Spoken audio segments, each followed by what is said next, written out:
Hello. Hello, kumusta po kayo mga kapatid? At sana ho nasa mabuti kayong kalagayan sa mga oras na ito. 5:50 ng madaling araw sa Pilipinas. Kumusta po kayo? Sana nakatulog kayo ng maayos kagabi. Of course, given na yan sa iba, medyo hirap matulog.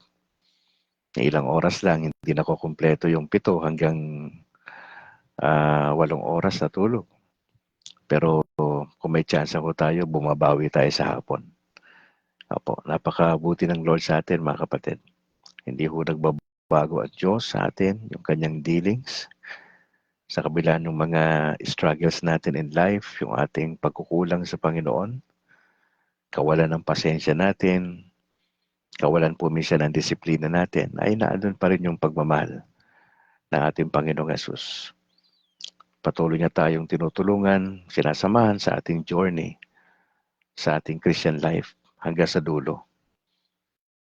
Ganun po kabuti ang Diyos sa atin. Kaya huwag tayong mawala ng pag-asa, patuloy tayong manalangin, magsikap sa buhay na ito, sapagkat alam natin na ang Diyos ay sumasa atin. Ang Banal na Espiritu ang siyang patuloy na nag-guide po sa atin. Kaya sana makapagpatuloy po tayo sa buhay na ito.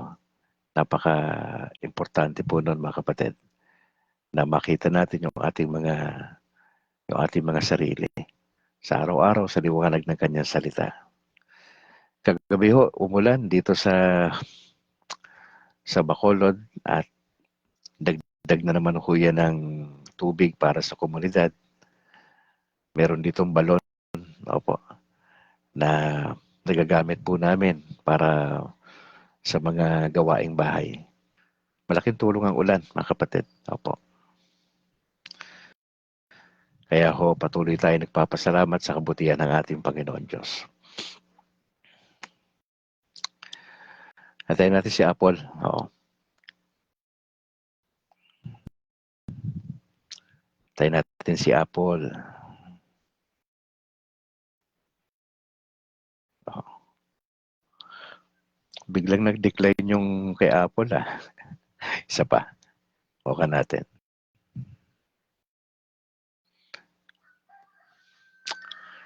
God is good, mga kapatid. Ayun. Magandang umaga, Apple. Good morning, Kabrad, at sa lahat. Magandang umaga po. Alright, let's start. Kumusta kaibigan? Ikaw ay nasa programa na Kabrad kasama si Brad Calix at si kapatid na Apple. Ang Kabrad ay para sa Catholic community sa loob at sa labas ng bansa. Layunin itong alalayan, palakasin at gabayan ng isang Katolikong Pinoy na maging mas malalim pa sa pagkakilala kay Jesus at sa mga aral ng simbahang Katolika. Sinusubukan din po natin sa biyaya ng Diyos na balansehin ang ating kaisipan, damdamin at sa paggawa ng mabuti sa ating kapwa. Kaya't halina't makinig at tuklasin ang turo ng simbahang itinatag ng ating Panginoong Jesucristo. Ngayon po ay araw ng Biyernes, 21 sa buwan ng Pebrero 2025. At sa oras na ito ay pangunahan tayo ni Sister Apple para sa ating pananalangin at sa pagbanggit na rin ng Saint of the Day. Good morning, Apple. Good morning. We will start. Let us put ourselves in the presence of God. In the name of the Father, and of the Son, and of the Holy Spirit. Amen. Amen. Let us pray the Angelus. The angel of the Lord declared unto Mary, and she conceived by the power of the Holy Spirit. Hail Mary, full of grace, the Lord is with thee. Blessed art thou amongst women, and blessed is the fruit of thy womb, Jesus. Holy Mary, Mother of God, pray for us sinners, now and at the hour of our death. Amen. Behold the handmaid of the Lord. May it be done to me according to your word. Hail Mary, full of grace, the Lord is with thee. Blessed art thou amongst women, and blessed is the fruit of thy womb, Jesus. Holy Mary, Mother of God, pray for us sinners, now and at the hour of our death. Amen. And the Word was made flesh, and dwelt among us. Hail Mary, full of grace, the Lord is with thee. Blessed art thou amongst women, and blessed is the fruit of thy womb, Jesus. Holy Mary, Mother of God, pray for us sinners, now and at the hour of our death. Amen. Pray for us, O Holy Mother of God. That we may be made worthy of the promises of Christ. Let us pray. Pour Pour forth, we forth, we beseech you, beseech you, O Lord, O Lord, thy the grace grace into into our your hearts, hearts. that we to We whom the proclaim incarnation the of Christ incarnation your of Christ, Son was made made known known with the by the message of an message of an angel, angel, made by his and by passion and his passion cross, and cross, brought to the be brought to glory the of his glory of resurrection. his The resurrection. same Christ The our same Lord. Christ our Lord. Amen. Glory be to the Father, and to the Son, and to the Holy Spirit. As it was in the beginning, is now, and ever shall be, world without end. Amen. Amen. Amen. For our saint of the day is 21st of February, Mm. Friday of the 6th week in ordinary time. In the liturgy, the Church celebrates Saint Peter Damian, the bishop and the doctor of the Church. Mhm. Saint Peter Damian, a man of vehemence in all his actions, was brought up in the hard school of poverty, found that he had a vocation of a reformer. He exercised it in the first place against himself as one of the hermits of Fontavillana in about 1035, but he did not remain for long hidden in his cell. His colleagues soon made him their abbot in 1043. In 1057, Stephen IX made him Cardinal Bishop of Ostia by his preaching and writings. He was one of the valuable collaborators of the 11th century popes in their great work of reform. Pope Leo XII declared him a Doctor of the Church in 1823. Let us offer one Our Father, one Hail Mary, and one Glory be for the intentions of our Holy Father Pope Francis, Mhm. for the recovery and for good health of his well-being, Mhm. and also for those who are currently ill with hopeless cases. Let us offer a moment of silence to pause and remember the names of those people whom we love that we want to pray for.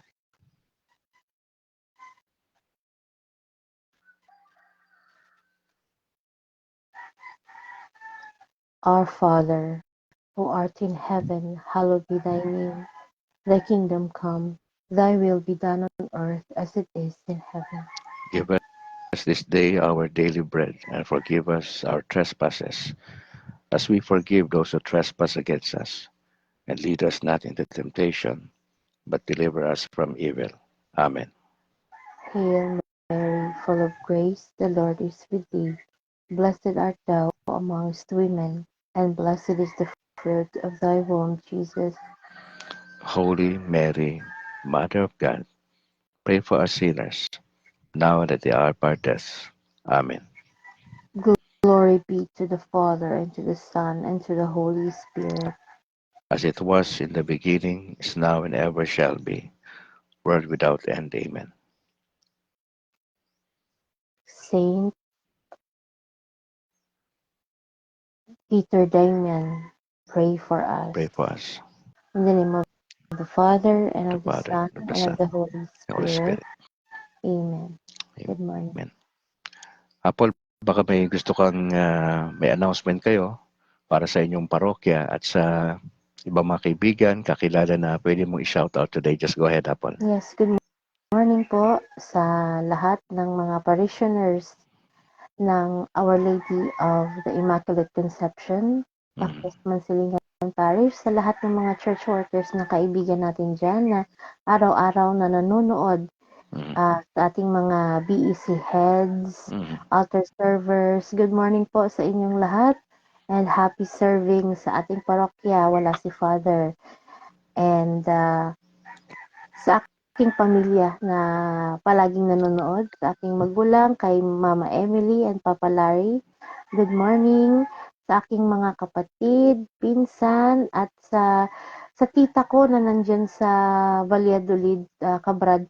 Kaklase mo po ito doon sa Talok nung nag-seminar tayo. Yung sa Okay. Saturday, yes. Kaklase mo siya pero hindi siya nagtapos. Pero palagi siyang nanonood ng iyong programa. Ayan, si Tita Nileta Ingalia, kasama ng kanyang may bahay, si Tito Saldi at ang kanyang mga anak. Invite ko po kayo na sumama po sa amin na magdasal, lalong-lalo na sa panahon ngayon. We need prayers for peace and for health for everyone, especially for the church, for our Holy Father Pope Francis. The Holy or the Latin Rosary missionaries always pray for all of your intention. Pwede po kayong magpadala ng inyong mga intention sa aming Facebook page, Latin Rosary Missionaries, and pwede po kayong sumali sa aming dasal.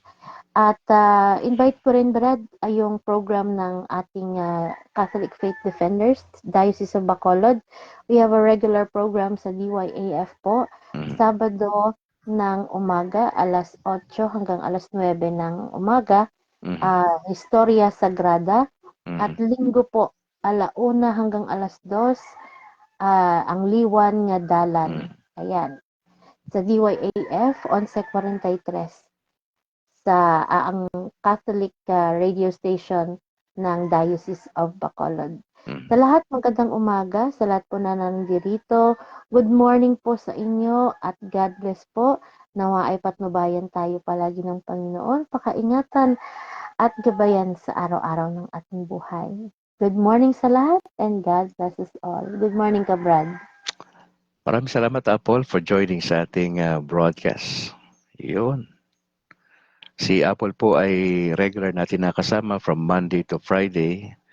Siya po ay isa sa mga ministries niya ay ang manalangin ho. Kaya ho, in-invite natin siya sa ating broadcast na maging bahagi po siya kasi niniwala po si Kabrad na anumang endeavor natin sa buhay, kung hindi ito uumpisahan sa dasal, wala pong saysay lahat. Apple, maraming salamat at magandang umaga sa aking ninong at ninang dyan. God bless, Apple. Alright, karoon tayo ng maikling greetings muna bago tayo dumako sa ating gospel for today. Gusto kong batiin yung aking may bahay na si Annalyn. Magandang umaga, ma. Salamat for praying. Ang patuloy na pag-sustain sa iyo ng Lord sa inyong sitwasyon. At yung aming dalawang anak na si James Philip at Alana Grace, magandang umaga rin. Patuloy niyo ipag-pray si Mama, si Mama Elsie, nandun pa rin sa ospital, sa Pasig General Hospital, sa kanyang sitwasyon. Opo.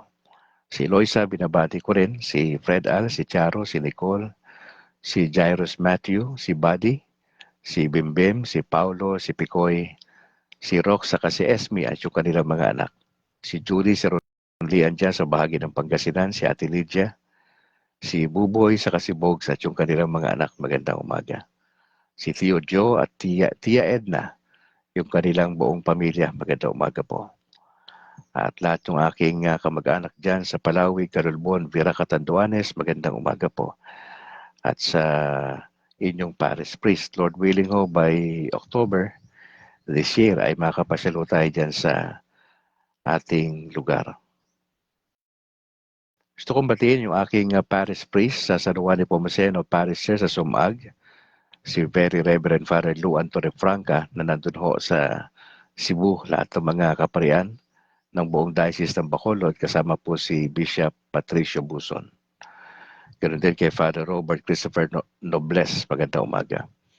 Yung aming dalawang seminarians na si Chris Simon Bilaong Abadilla at kay Bro Kent Herson Casiano.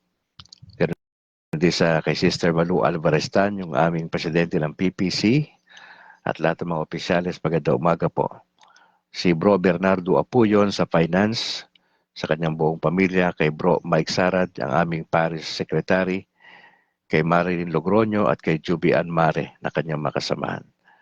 Kay Jomer Aspan, magandang umaga bro, at sa lahat ng mga miyembro at mga parishioners ng San Juan de Pomoceno Parish Church sa Sumag, bahagi ng Bacolod. Gusto ko lang i-shoutout yung kasama natin kagabi sa broadcast na tila bago sa aking sa mga bago ko lang nakikita Pero bago yon ay meron pa shoutout si Rego Perocho ng Kuwait, yung kanilang simbahan doon na Holy Family Cathedral, at sila shoutout niya si Bishop Aldo Berardi at lahat ng mga paring Pinoy doon sa Kuwait. Yan ay galing kay Rego Perocho. Shoutout kay Bingo Banges Villahermosa, isa po siyang media practitioner ng Action Radio. Maraming salamat Kuya Bingo for joining sa ating broadcast. Kay Jimmy Oren, kay Noel Tubac, kay James Regalario Sabino, Alfredo Rivera, Samuel Hinayon Kayakay dyan sa Cavite, kay Roy Bitos Maturan, Isabel Gose Valientes, at ganoon din kay Rene. Maraming salamat. Sila po yung nag-join kagabi sa ating broadcast sa Usapang Katolisismo. Gusto kong batiin ang buong tropa ng Catholic Faith Defenders sa Diocese ng Bacolod, kay Doc Ray Entila. Doc, magandang umaga sa buong pamilya. Kay Christian Paul Gailan, yung aming presidente. Kay Harvey Angke, ang vice president. Kay Jerry Luquiles, ang secretary. JB Akman, treasurer. Rodrigo De Nicolas, ang aming auditor. Richard Dalugdog, PIO. Melchor Valenzuela, ang aming sergeant at arms. Siyempre, Sister Apple, kasama natin yan. Balinas. Ganoon din po kay John Paul Ruby, kay Doc Reynold Navares, kay Bro Al Manila at kay John Mark Libuon. Maraming salamat. Kay Thea Marie Pescador, Marjorie Batayen, Agtoto dyan sa Talok. Maraming salamat, at sa tropa natin dyan sa Granada na unit, pinangunahan ni Bro Herap Doloso, si kapatid na Pipito Barbon, si Esenciales at iba pang mga tropa natin. Magandang umaga po. At sa Kabangkalan na rin. Shoutout kay Reverend Father Darwin Gitgiano ng Punto por Punto, kay Wendell Talibong, kay John Doe, kay Kenneth Alvin Bustamante, Romel Palma, at si iba pa makasamahan natin dyan sa Punto por Punto. Sila po yung grupong responsable sa pagpapaliwanag sa mga debate patungkol sa mga anti-Catholics. At patagumpay naman yung kanilang mga debate laban sa mga anti-Catholics so far. Palagay ko hindi yan mauubos, no? Laging may ganyan. Pero pagdasal natin sila na ang pinaka-goal kasi ng CFD hindi talaga debate. Ang goal ng CFD ay dumepensa lang, no? Dumepensa sa katotohanan. Yan po yan. Hindi para mang-away, hindi ganoon. Nagiging part lang yung debate. Opo, pero hindi yun yung pinaka-highlights. Kundi yung, of course, magkaroon ng dialogue, no? Yun ang pinaka-gusto natin mangyari sana. Shoutout po sa aming napakahusay na coordinator sa aming weekend na catechetical training dyan sa Sacred Heart Seminary, kay Miss Vanessa Sabit Molieno. Magandang umaga po at sa lahat ng mga fellow catechist na patuloy na nag-training dyan sa Sacred Heart Seminary. Magandang umaga po. Shoutout kay Reverend Father Henry Pineda dyan po sa Little Way Seminary dyan sa Kabangkalan, at isa po sa mga tumatayong spiritual advisors ni Cabrand. Opo. Magandang umaga, Father Henry Pineda. Ganon din kay Jesus Bayoneta sa kanyang buong pamilya, bro. Magandang umaga. God bless. Sister Mercy ng Pauline Media at lahat ng staff, magandang umaga po. Sa manawa kayo ng Panginoon Diyos sa maghapong ito. Shoutout din kay Father Edito Banyo at kay Father Albao, dyan po sa San Isidro Paris, sa Banay-Banay, Davao Oriental. Galing po yan kay Rene Boy Kalimpo. Shoutout din kay Reverend Father Greg Vega, Reverend Father Gabriel Torres, Reverend Father Eduardo Musni ng San Lorenzo Ruiz. Magandang umaga po. Sa binalbagan servants of the Divine Mercy, kay Bro Chubby Martin at kay Bro Boots Uy, magandang umaga. At sa kanilang mga elders na sina Pabs Gonzales at John Englis. At sa grupong All for Jesus Life Ministry, magandang umaga po. Sa mga leader na si Bro Johnny Bigay, Willie Canseco at Joseph Benedicto. Sa PESMA Plus dyan sa Israel, magandang umaga po, tanghali o gabi. God bless sa inyo mga kapatid. And Lord willing, ma-interview natin yung pinaka-host ng kanilang devotional po. PESMA Plus, God bless po sa inyo. Salamat sa inyong pananalangin. At sa lahat ng tropa ng Latin Rosaries Missionaries, magandang umaga po sa inyo. Alright. Maraming salamat doon sa mga sharers natin ng ating videos. Kay Ate Ya Montejo, kay Corazon Gagi, Alvin Bahan, salamat sa inyo. Kay Brad Ang Cortez, diyan sa Kabangkalan. Kay Agaton Ray Alfante. Kay Rene Boy Kalimpong. Kay Bobby Tarok, syempre. Kay Rene Boy Kalimpong, Darling May Peñaflor Sibonga. Kay Marivic Cabato Largo, Ebenezer Pastor, Sonet Senas, Timbal Oni Bahian. Kay Ami Jokino Sano, dyan sa Fuji, Japan. Salamat ate ha. Kay Philip Cesar Herrera, Jermeline Honasan Balahadya. Kay Ordinaryong Katoliko, salamat. Kay Puro Katoliko. Sa Soundwind Garcia Weldon, sa Lumbia, Cagayan de Oro. Kay Joshua Paminta Gasapo. At kay Ling Marquez. At sa iba pa. Alright. Tuloy na natin yan mamaya, mga kapatid. Dako po tayo sa ating gospel for today. Nasa Mark chapter 8 verse 34 hanggang chapter 9 verse 1. Sabi po doon, Jesus called the crowd with his disciples and said to them, "If any want to become my followers, let them deny themselves and take up their cross and follow me. For those who want to save their life will lose it, and those who lose their life for my sake and for the sake of the gospel will save it. For what will it profit them to gain the whole world and forfeit their life? Indeed, what can they give in return for their life? Those who are ashamed of me and of my words in this adulterous and sinful generation, of them the Son of Man will also be ashamed when he comes in the glory of his Father with the holy angels."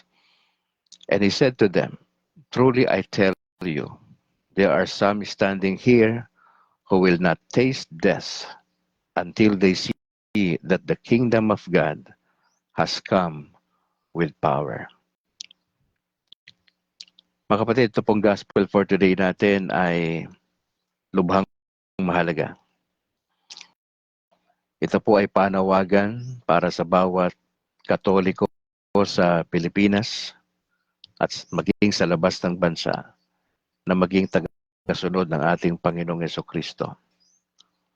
Like ko po sinasabi sa inyo sa broadcast na ang ating pinakasentro sa ating simbahan, sa lahat ng ating endeavors, lahat ng ating commitments,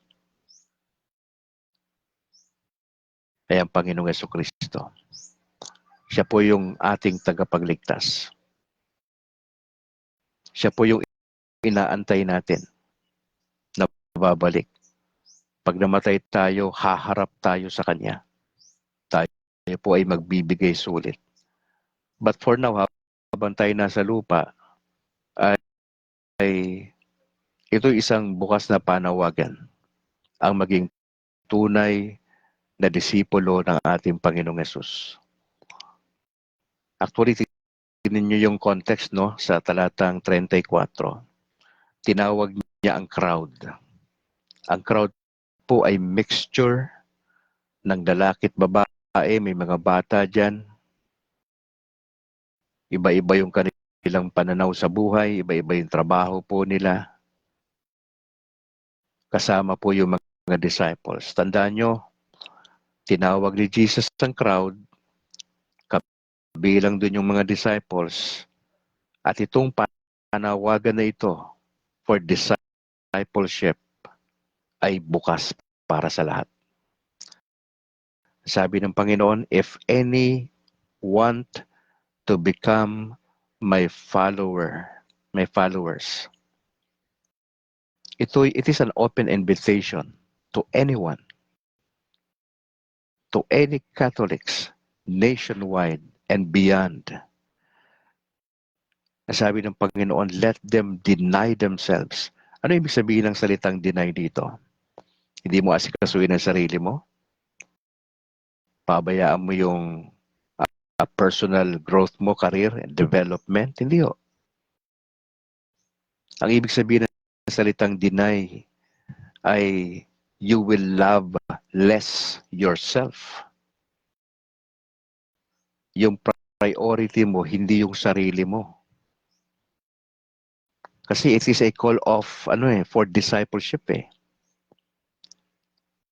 Being a disciple of Jesus, hindi ito magaan na bagay.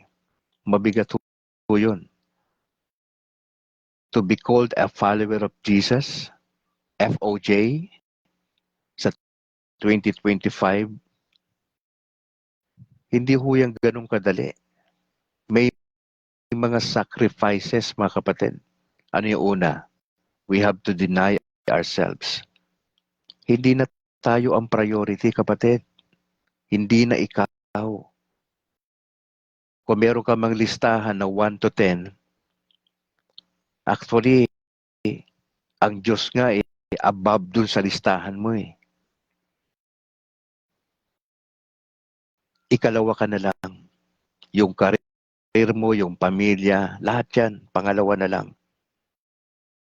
I-deny mo yung sarili mo. Hindi ikaw ang bida, hindi ikaw. Pangalawa sabi dyan, we have to take up our cross. Ang cross ay simbolo ng suffering, even death. You deny yourself, hindi mo masyadong mamahalin ang sarili mo, ang priority mo hindi na ikaw, kundi si Lord na. Ang sabi rito, you will take up the cross. Simbolo ng suffering and death. And then you follow Jesus.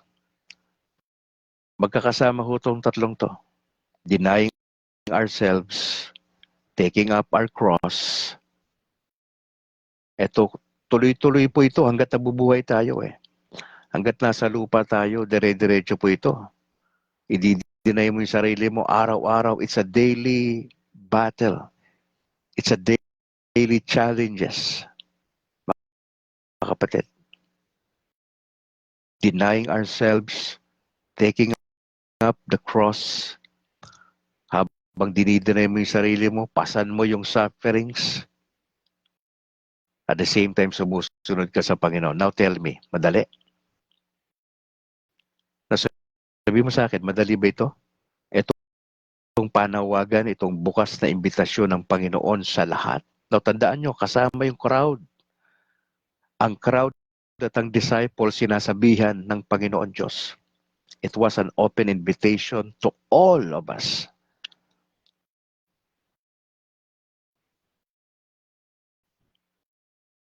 For those who want to save their life will lose it. And those who lose their life for my sake and for the sake of the gospel will save it. Merong resulta, mga kapatid. Kapag dininay mo ang sarili mo, binahal mo ng hindi masyado ang sarili, inuna mo ang kapakanan ng Panginoon Diyos at ng kanyang kaharian. may bunga yan sa dulo, kapatid. May bunga yan. Sabi ng Panginoon, anong mapapala mo kung nasa sayo na ang lahat? Anong mapapala mo? Ano ang profit na mag-gain mo ang whole world? Mawalan ka naman ng buhay. Mga kapatid, dito pinapakita ni Jesus yung kino-compare niya rito kung ang priority mo mundo, ang priority mo yung personal career mo, yung wealth, kumpara doon sa kapakanan ng kingdom, yung proclamation of the gospel na mas mahalaga, kumpara even sa ating buhay, pamilya, career, mas mahalaga yun eh. Yun ang sinasabi ng Lord eh. Ang focus natin itong 2025, yung kapakanan ng kaharian ng Diyos. Si Jesus ang sentro dapat ng mga Katoliko.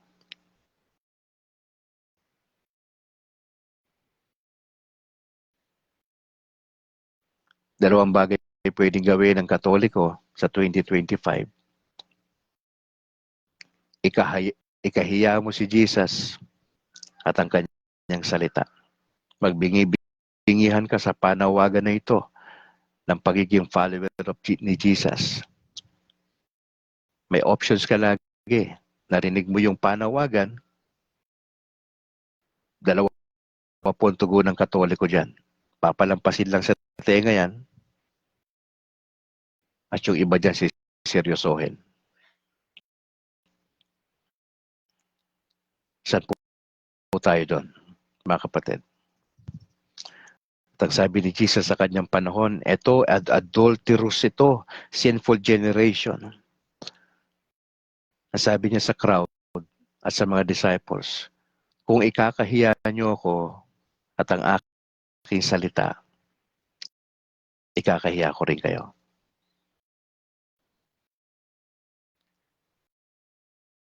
Mga kapatid, ano yung punto de vista rito ng ating Panginoon? Ano yung prinsipyo na pwede natin makuha dito sa sinasabi ng Panginoon Diyos? Number 1, itong panawagan na ito na maging tagasunod ni Jesus ay seryoso at sagradong bagay. Hindi ko siya nagbibiro. Hindi niya kailangan ng maraming Katoliko na hindi seryoso sa kanya. Wala siyang paki doon. Ang hinahanap ng Panginoong Yesus sa mga Katoliko ay mga seryoso. Hindi tayo follower na kung sino-sino. Kundi follower tayo ng King of Kings at Lord of Lords. Meron tayong Commander-in-Chief, si Jesus Christ. Siya yung Savior natin eh.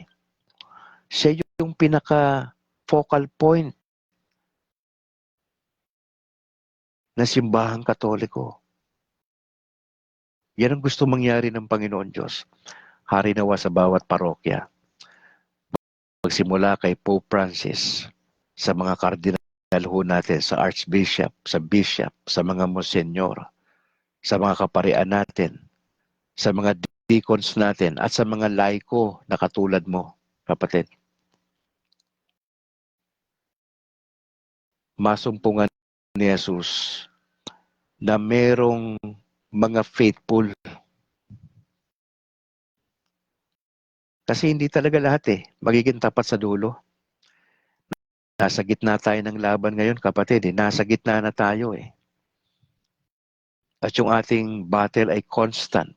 Ito ay daily war against Satan at sa kanyang mga cohorts. It's really a choice to all of us whether to follow Jesus or not. It's a matter of priority. It's a matter of loyalty to Jesus. Ito yung hinahanap ng Lord Loyal ka ba kay Jesus? Siya ba yung priority mo o yung trabaho mo o yung career mo?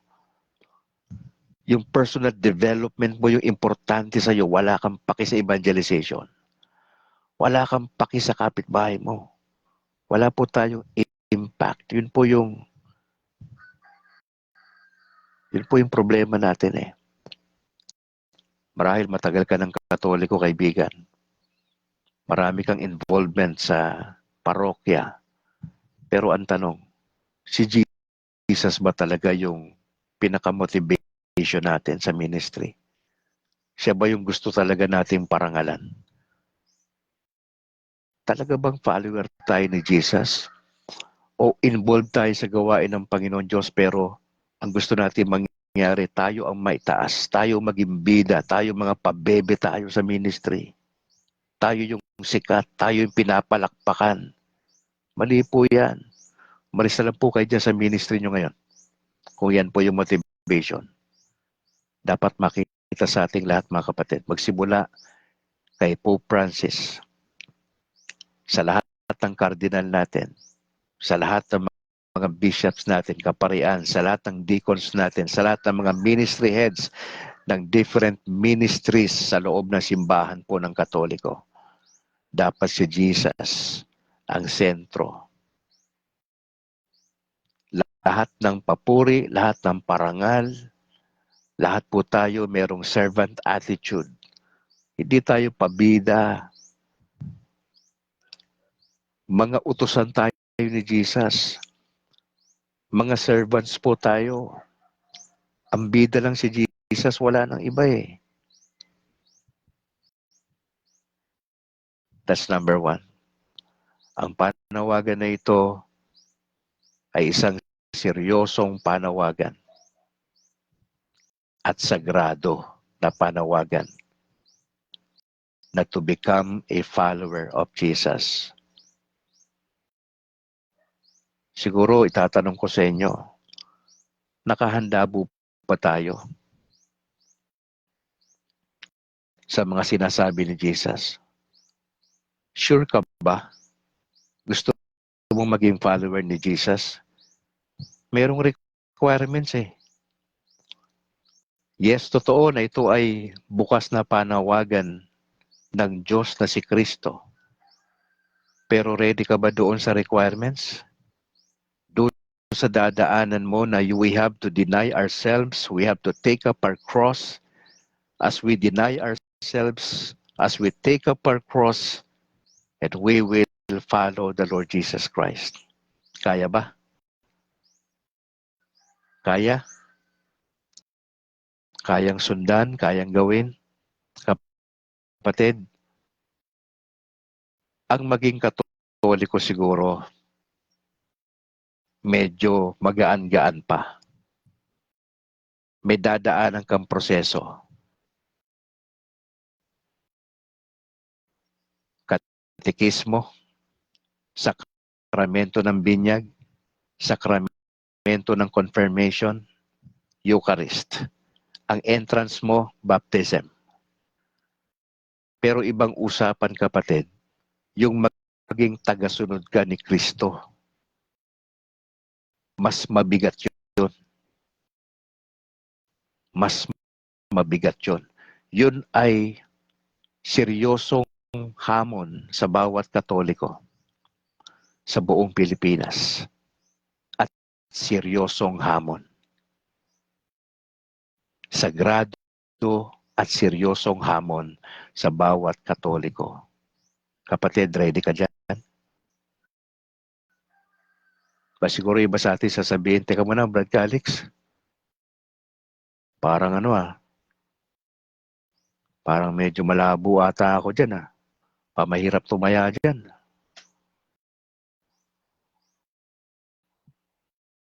Parang malabo ako dyan, Brad Calix Pero iba sasabihin, pag-isipan ko muna, Brad Kasi marami akong investment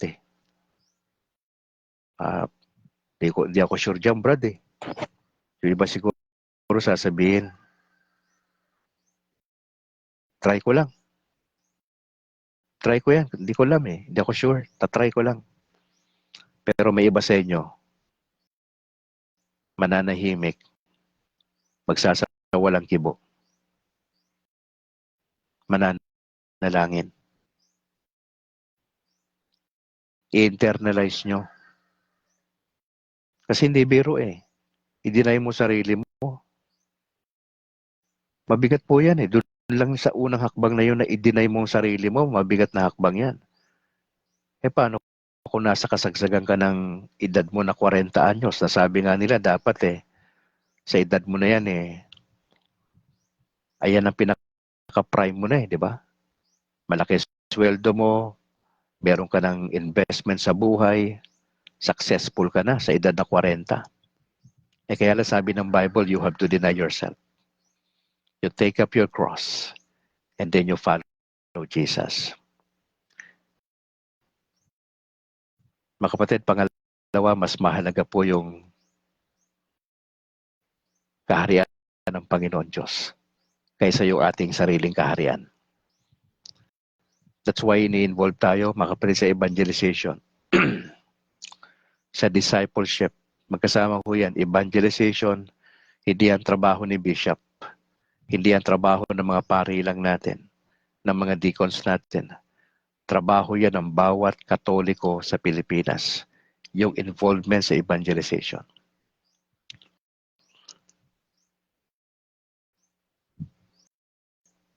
Pangatlo, kapatid, yung magiging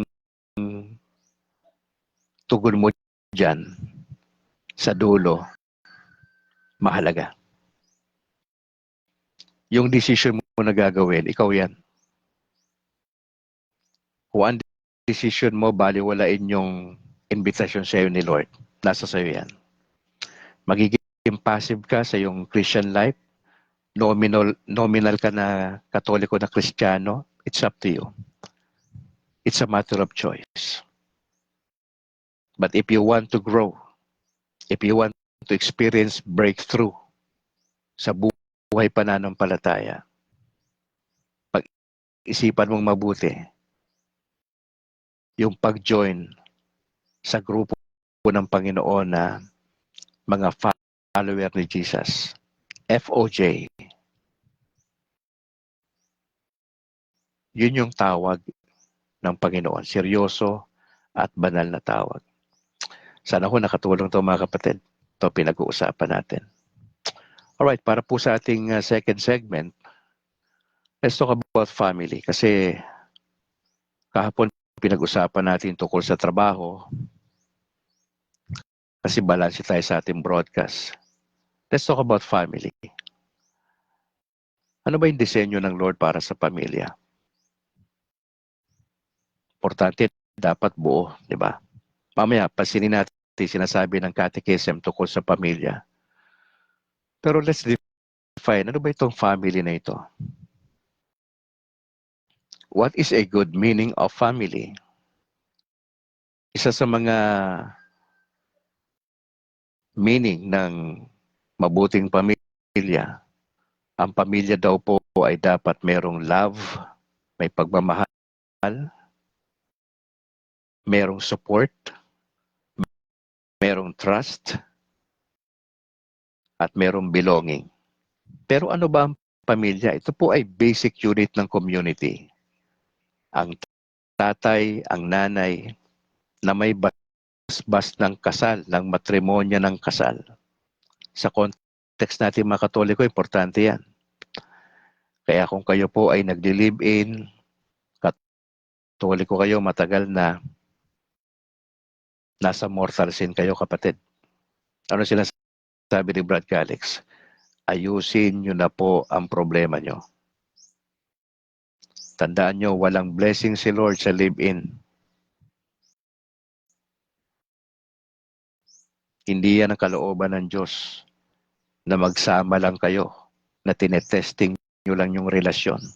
Nagkakaanak po kayo, pero wala kayong basbas ng matrimonya ng kasal. Hindi yan pwede sa atin. Nabubuhay po kayo sa kasalanan. Nasa mortal sin po kayo, kapatid. Actually, ang turo ng simbahan, hindi kayo pwedeng mag-take ng communion. Maski na nabinyagan ka, maski na na-confirm ka. Kung kung may kapartner ka, hindi kayo kasal sa simbahan, hindi yan ang kalooban ng Diyos sa inyo, kapatid. Si Brad Calix, ako po ay magdesisyon na yakapin ang turo ng simbahang Katolika. Lahat po ng turo ay pinagsusumikapan natin na isabuhay. Dumaan ako sa proseso, kapatid. Matapos kong mag-public nung aking sinabi nung December 3 last year. Sunod-sunod na po eh. Pero bago yung public declaration ko, lumapit ako sa pare at nag-confess ako ng kasalanan ko. Sa buong 30 years plus,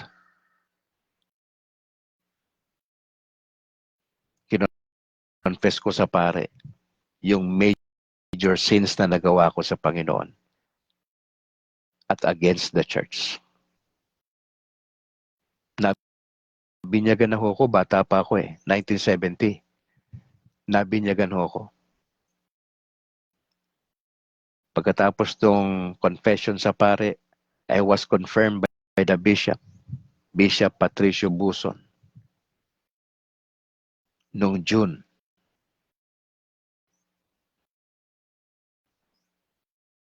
Nagsimba ako dahan-dahan, mag-isa lang, hanggang dumating yung punto.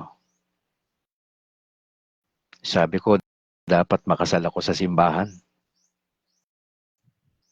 February 5, kung di ako nagkakamali, Apple. Wednesday yun Kinasal kami ni Mrs. sa San Juan Nepomuceno Parish Church sa Subag.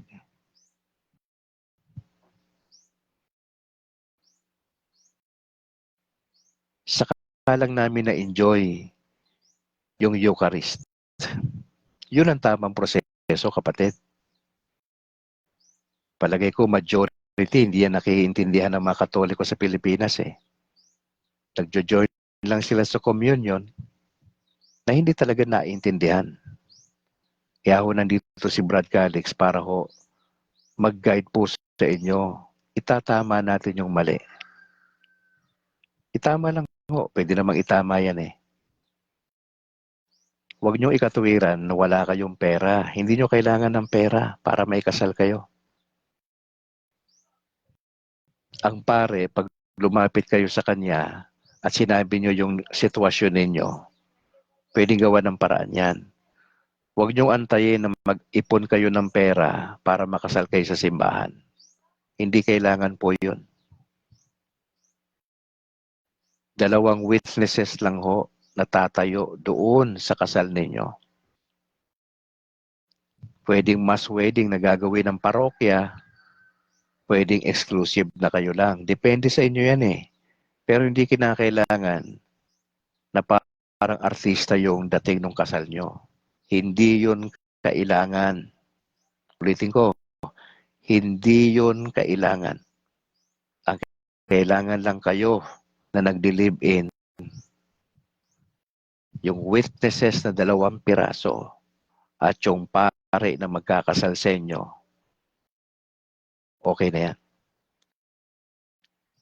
Para at least pagka ikaw ay nagko-communion, mas na-appreciate mo yung blessing, mas na-appreciate mo lahat Kasi nandun ka sa kalooban ng Diyos Hindi po yan alam ng maraming Katoliko sa Pilipinas. Kaya pinapaalam natin. Ganun kasagrado yung pagiging Katoliko. Wala nang time si Father ipaliwanag yan Kaya trabaho ng katekista yan At trabaho namin yan na mga layman na nandito sa ganitong platform na mga preacher. Sabihin sa inyo yung totoo at mag-decide po sana kayo. Huwag nyo nang patagalin. Kasi ang delayed obedience is disobedience. Hindi ang kalooban ng Diyos, mga kapatid. So mahalaga sa atin yung pamilya bilang Katoliko at kalooban ng Diyos buo tayo. Meron tayong pagmamahal, merong suporta, may tiwala sa bawat isa, at yung sense of belongingness, importante yan eh. Marami na pong sirang pamilya ngayon. Huwag na po kayong sumama. Maraming nasisirang pamilya ng mga Katoliko kasi in-entertain po yung third party.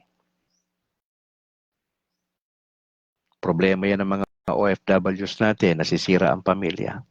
Kasi pinagbigyan nila yung kalungkutan nila eh. Yung mga nasa Pilipinas, nagkakaroon ng mga iba't ibang partner.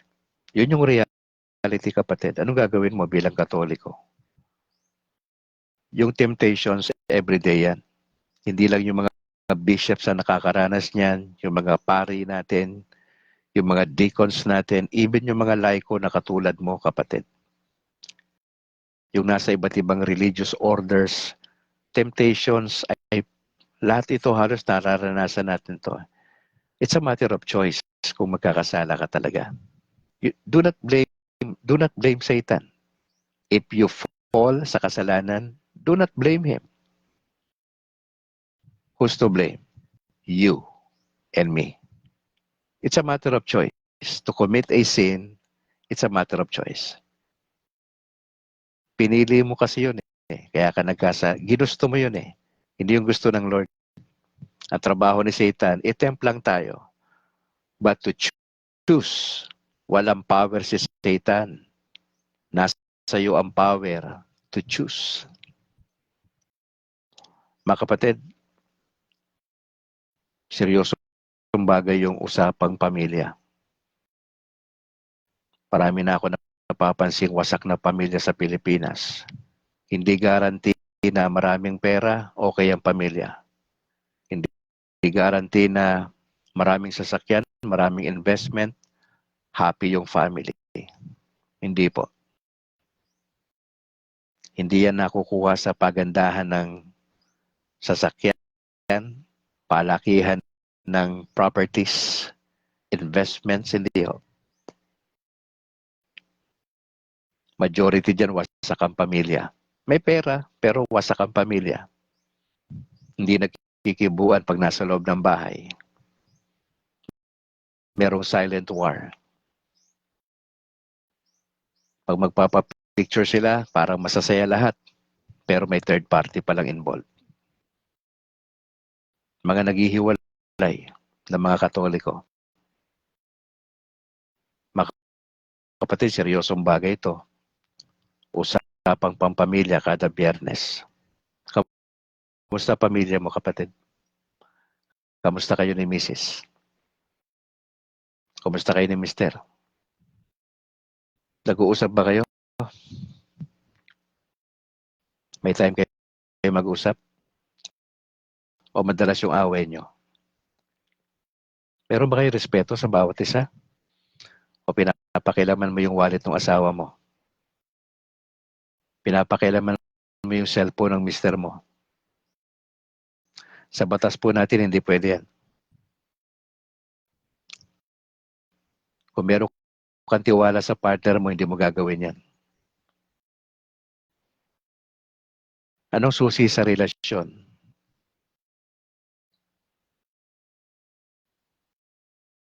Si Kristo ang susi sa relasyon.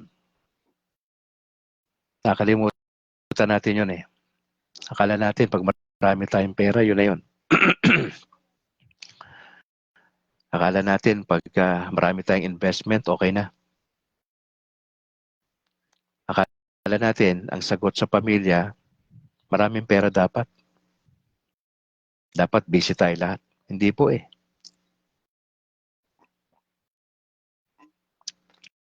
Aanin mo naman ng sobrang pera, kapatid. Para saan ba yung investment mo? Para lang ba yan sa pamilya mo? Kasama din ba sa plano mo yung gawain ng Panginoon Diyos? Ang effectivity natin sa ministry, kapatid, nasusukat yan sa ating pamilya. Pwede ka ma-involve sa different ministries sa parokya. Pero ang sukatan lagi dyan, yung sarili mong pamilya. Paano mo tinatrato misis mo, mister, mga anak, ano ka sa bahay, importante ho yun. Dun ho yun eh. Doon nagsisimula eh.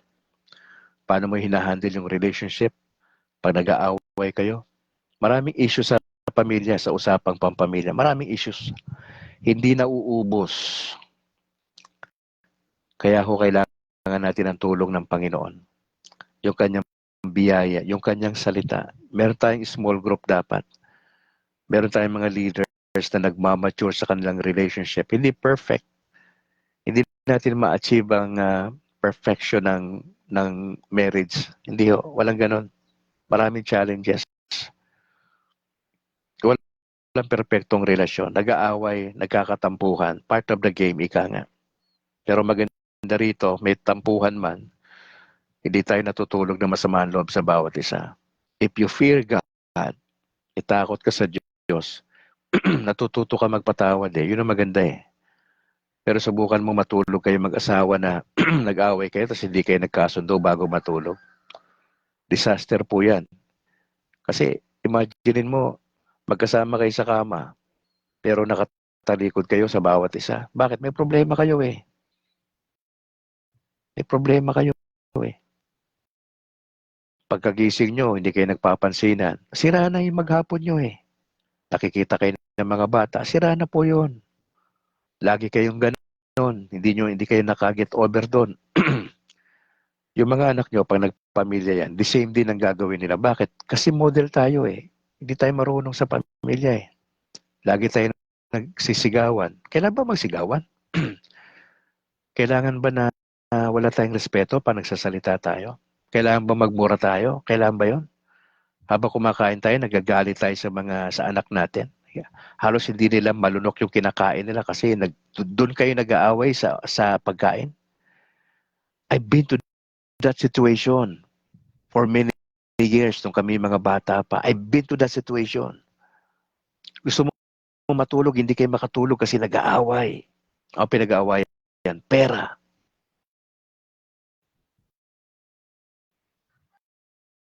Saka nakakita ng ganong pamilya. Ang sabi ng nanay nung umaga, sabi sa asawa niya, demonyo ka, napakasama mo, wala ka ng trabaho, demonyo ka talaga. Sabi nung ganon. Sabi nung lalaki, demonya ka. Pati mga bata, nadamay. Sabi sa mga anak niya, galit na galit yung nanay. Kayo, mga demonyito kayo, mga demonyita kayo. Imagine mo, ganyan ang bahay araw-araw sa ginawa ng Diyos. From Monday to Sunday, ganyan umiikot. Magigising ka, parang Armalite na yung bunganga ng babae.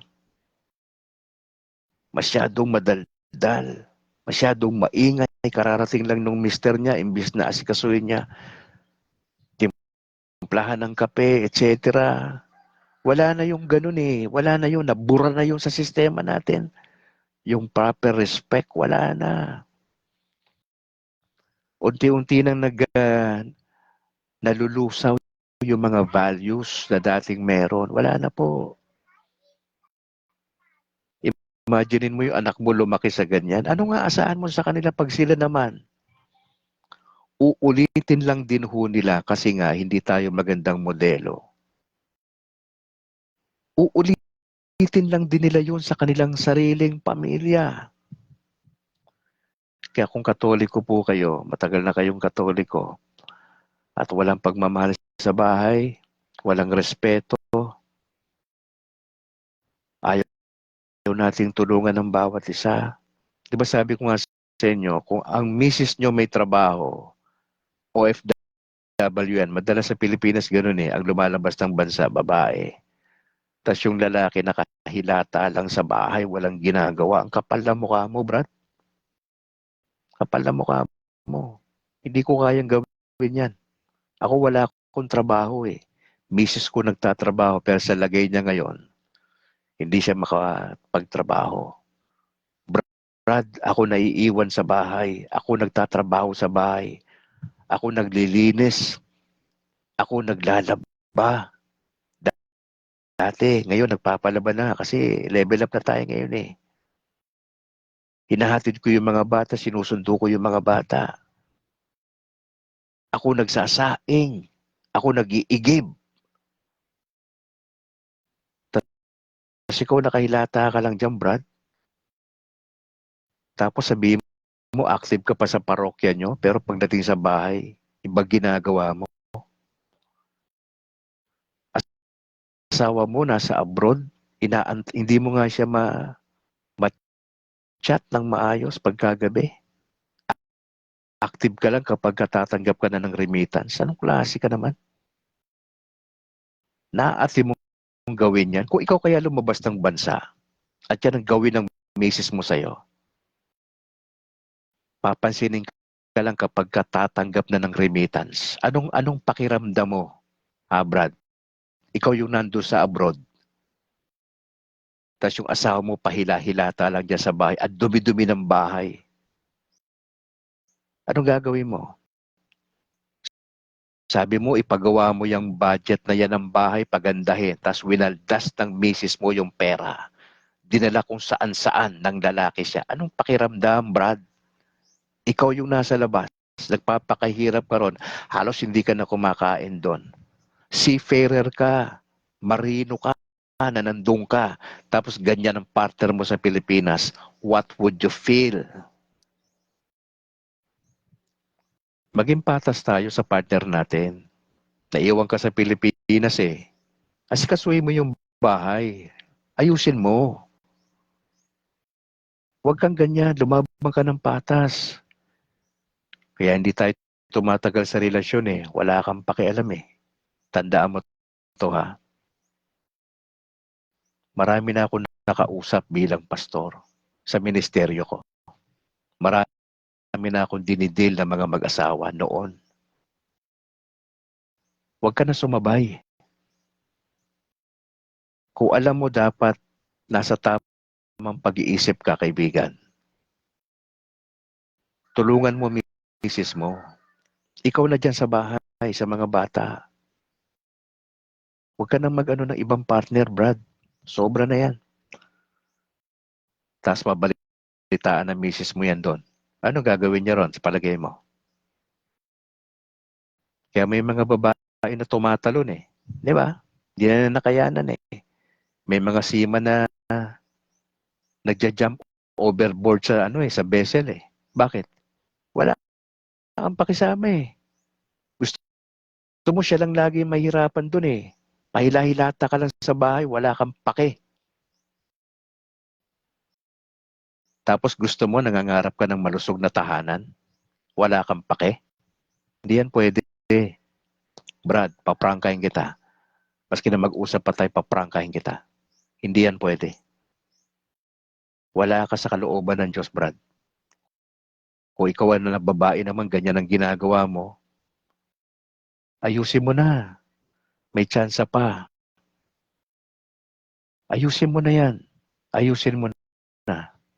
Maawa ka sa pamilya mo. Gusto mo malusog na tahanan? Masayang tahanan? May effort kang gagawin. Hindi yan nakukuha sa pagro-rosaryo lang. Hindi yan nakukuha sa pagiging active sa simbahan lang. Tinatrabaho yan, Brad, sis. Yung malusog na tahanan, tinatrabaho yan. Read my lips. Tinatrabaho yan. You have to participate. Huwag kang pabigat sa asawa mo. Mahiya ka. Para mahalin ka ng partner mo, makisama ka. Huwag kang pabigat. Tumulong ka. Huwag kang salbahe. Yun naman ang sikreto eh. Wala kang trabaho, hindi makisama ka. Ikaw yung magtrabaho dyan sa bahay. Dapat may ambag ka. Hindi po pwede na wala kang ambag, Brad, sis. Magalit ka na kung magagalit ka kay Brad Calix. Pero hindi mo pwedeng talikuran yung katotohanan na hindi yan ang kalooban ng Diyos, Brad, sis. Alas 6:54 sa ating orasan. Marami akong gustong sabihin patungkol sa issue ng pamilya, pero yun lang muna. Gusto ko mag-sink in sa atin, kapatid, yung narinig mo ngayon. Kahabagan tayo ng Diyos sa ating sitwasyon. Hindi po ako perfect na tatay at asawa. May mga pagkukulang po ko sa asawa ko, sa mga anak ko. Pero isang bagay lang ho yung nagmo-motivate sa akin para ayusin yung pamilya. Yung aking takot sa Diyos. Yun lang po. Wala na pong iba. May takot ako sa Diyos. Kaya po hindi ako nang bababae. May takot ako sa Diyos. Pag nasira po yung pamilya ko, wala akong karapatan dito magsalita sa inyo. Titigil ko po itong ministry ko pag nasira ako sa misis ko. Madali magsalita pero yung ipamuhay mo yung sinasabi mo, yun ang challenge sa atin Hindi ako nagmamalinis, kapatid. Kilala ko sarili ko. Alam ko kung saan ako babagsak. Kaya ako nagpupulis ako sa sarili ko Hindi ko minamanmanan yung ibang Katoliko Hindi po. Binabantayan ko yung sarili ko kasi alam ko kung saan ako mahina. At biyaya lang ho ng Diyos para makatawid ako sa temptation na yun Iniisip ko yung relasyon ko sa Diyos, iniisip ko yung impact nito pag gumawa ko ng kalokohan. Ano ang tingin ng misis ko sa akin? May respeto ba ako makukuha sa mga anak ko? Yung mga kasamahan ko ng mga pastor, yung mga nakakakilala sa akin, nationwide,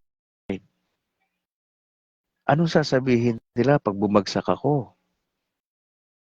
Matatanggap naman nila ako, pero hindi nila makakalimutan yung ginawa ko.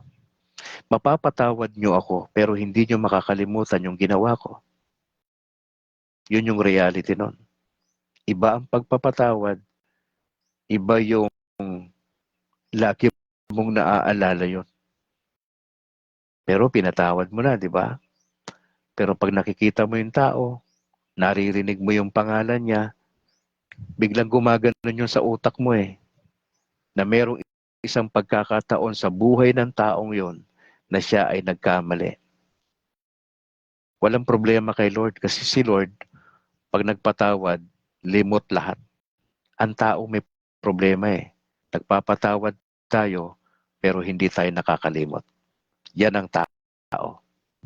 Pwede ka magbigay ng pagpapatawad, pero hindi ka pwedeng makalimot. Pero sa mga matitinong Katoliko, bagamat naaalala mo yung ginawa ng tao sa'yo, hindi mo na pinapansin yun.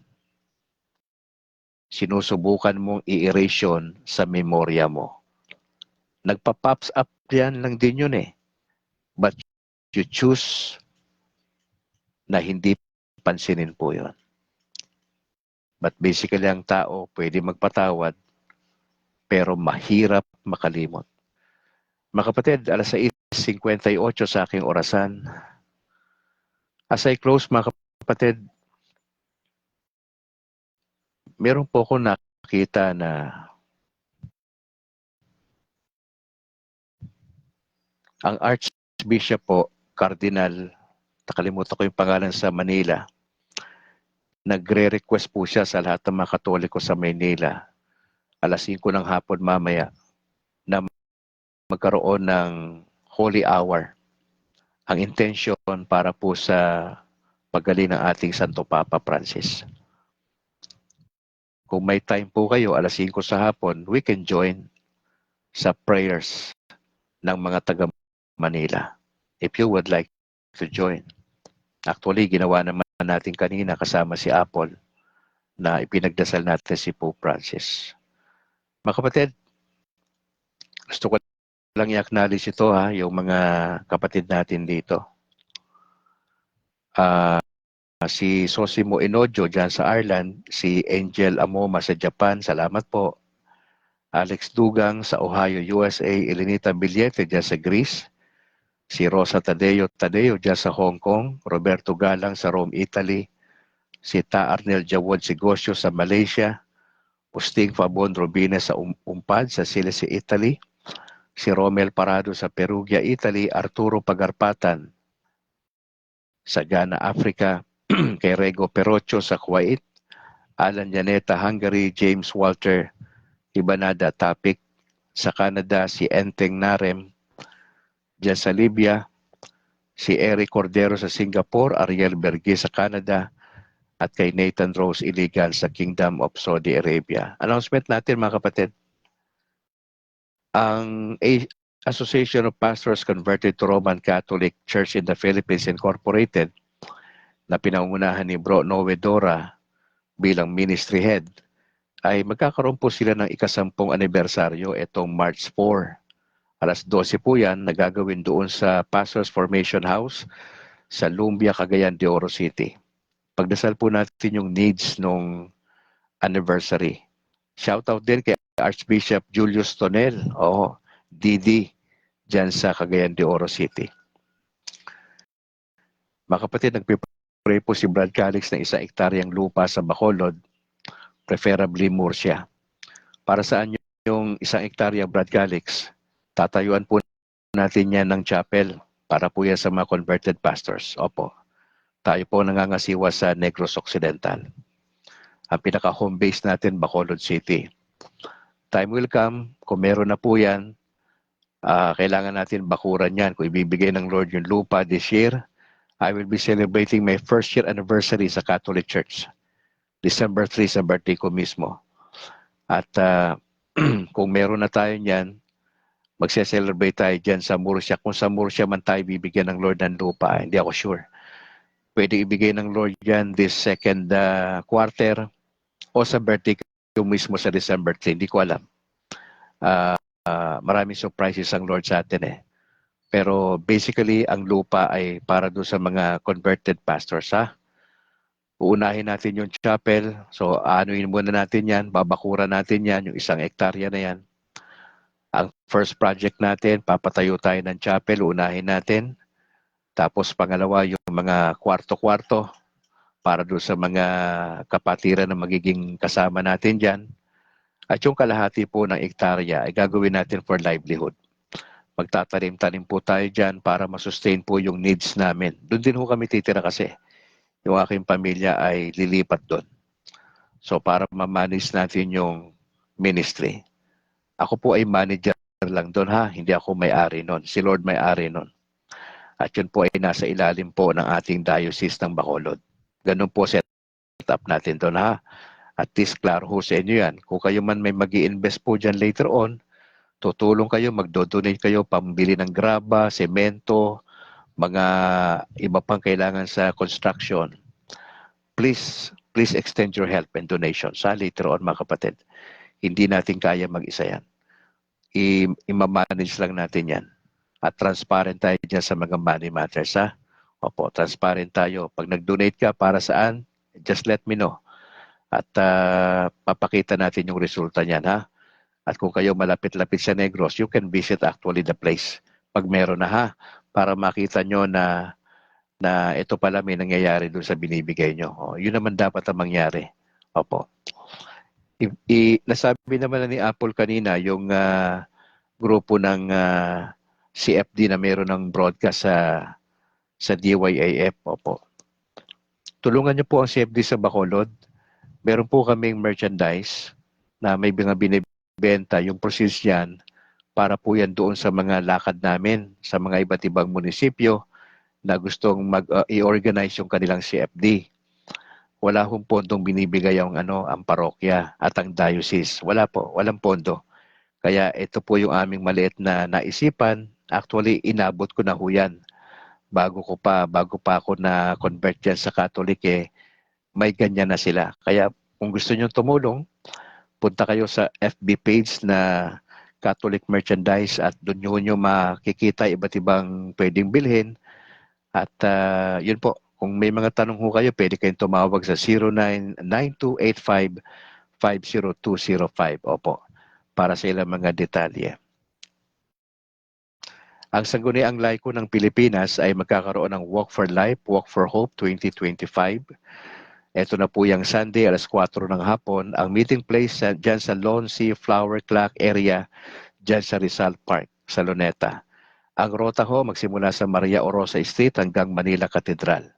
Yan po ay galing kay Laiko President, kay Habi Padilla ng Sangguniang Laiko ng Pilipinas. Sunday na po yan, Walk for Life, Walk for Hope.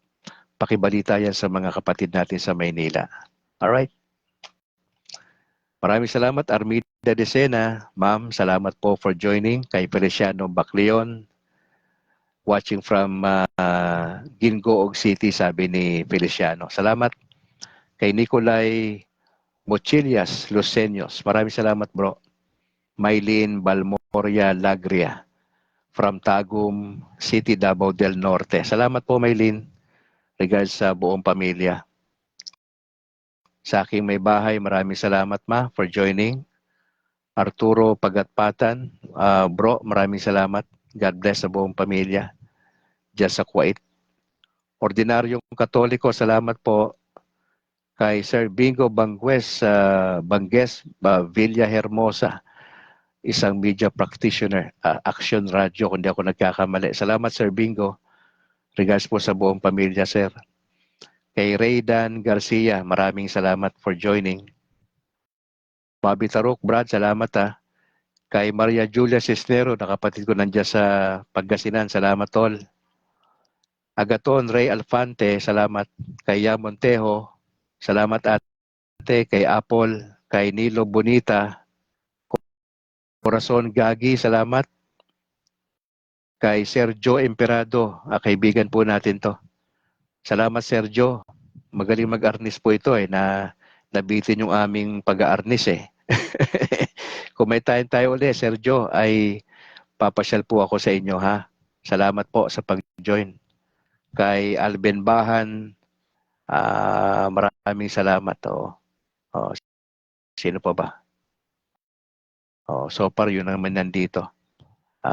Maraming salamat. At yung mga magjo-join pa sa mamaya, makikita ang video na ito.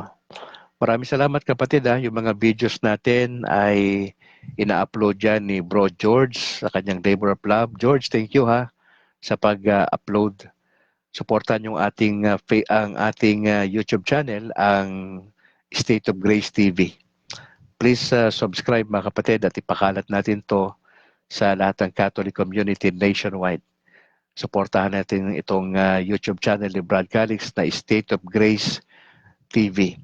If you would like to support, to give some donation para kay Brad Calix sa ministry, just let me know. Nandiyan naman yung GCash natin, no? Yan po ay bukas lang na panawagan. Yan po ay para po sa mga kaibigan natin na who would like to partner with us sa ministry. Opo. Full-time po ako sa ministry ever since. No? Ako'y pastor pa.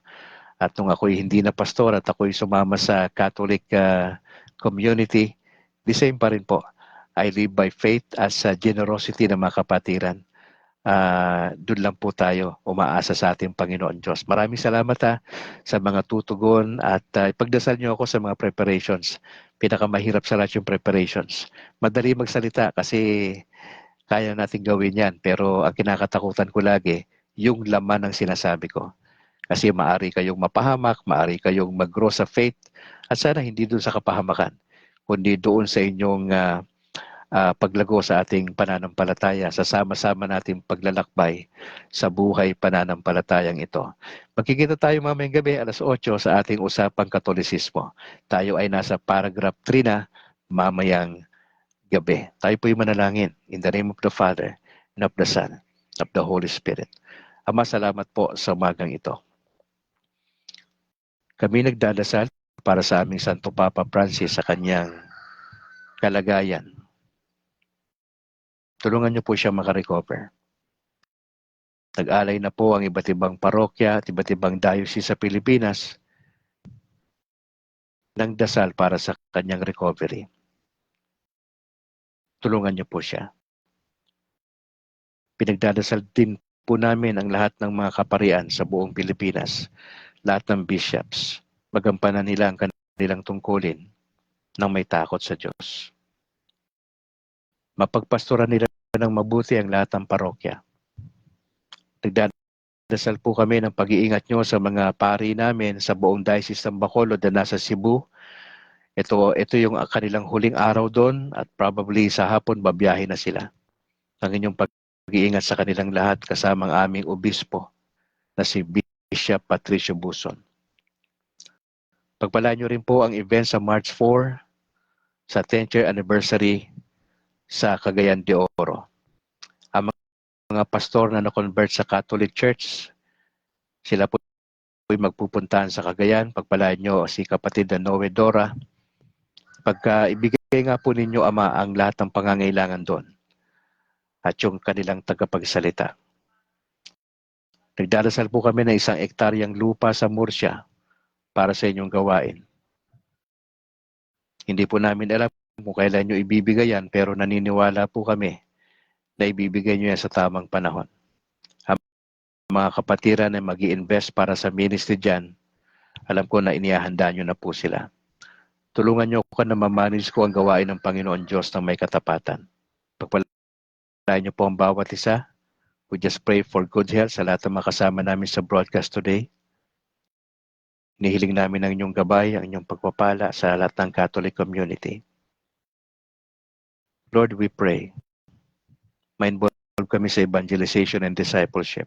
Tutukan namin ang mga kapatiran sa kanilang panghihina sa pananampalataya. Alalayan po namin sila.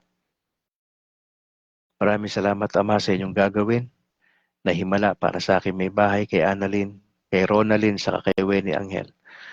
At sa iba pa ng mga kapatiran na nagsasuffer, nagdadialysis, kasalukuyang inoopera sa iba't ibang ospital sa Pilipinas. Tulungan nyo rin po ang mga couples na nagdi-decide na magpakasal itong taon na ito. Yung mga nagli-live-in ng mga Katoliko. Sana po, i-consider nila ng mabigat na kailangan silang makasal sa simbahan. Hindi sila pwede mag-disobey sa kalooban ng Diyos. Dalangin namin ang aming mga pamilya na hindi kami ma-involve sa hindi magandang bagay para ho mag-iba ang aming pamilya. Ingatan niyo po kami, magkaroon ng pagmamahal, tiwala, respeto ang bawat isa. Ingatan niyo po yung mga anak namin sa kanilang pagpasok sa school, ang iba nagtatrabaho na, iba nag-a-apply ng trabaho. Tulungan niyo po kami, ang aming bansa, aming presidente, at kinakasangkutan na impeachment ng aming vice president. Lord, panalangin namin ang mga politicians namin. Isipin nila yung kapakanan ng taong bayan, hindi yung kanilang sariling kapritsyo. Ang halalan sa Mayo na maging matagumpay ito, mabawasan ang anumang casualties na nagaganap sa iba't ibang lugar, lalo na sa Mindanao area. Lord, tulungan nyo kami na mga Katoliko. Suportahan namin ang aming mga pare. Ma-involve kami sa gawain sa parokya. Magbigay kami ayon sa aming makakaya. Ma-involve kami sa evangelization and discipleship. Samahan nyo kami sa maghapong ito. Maraming salamat po sa gagawin nyo sa amin. Enjoy namin ang Christian life namin sa kabila ng napakaraming challenges sa araw-araw. Binibigay po namin sa inyo ang mataas na papuri, Ama. Maraming salamat po. We pray this in Jesus' name. Amen. In the name of the Father, and of the Son, and of the Holy Spirit. Maraming salamat mga kapatid for joining. Please pakishare yung ating videos kung sa tingin mo ay makatulong ito ng malaki sa mga kapatiran sa entire Filipino Catholic community nationwide and beyond. Pakishare po yung ating video mga kapatid. Maraming salamat sa inyong lahat. Sa ngalan po na aking may bahay na si Annalyn Ledesma Calixtro. Ako naman si Brad Calix mula rito sa Negros Occidental. To God be the glory. Ingat po kayo. And bye for now. Kita tayo mamayang gabi 8:00.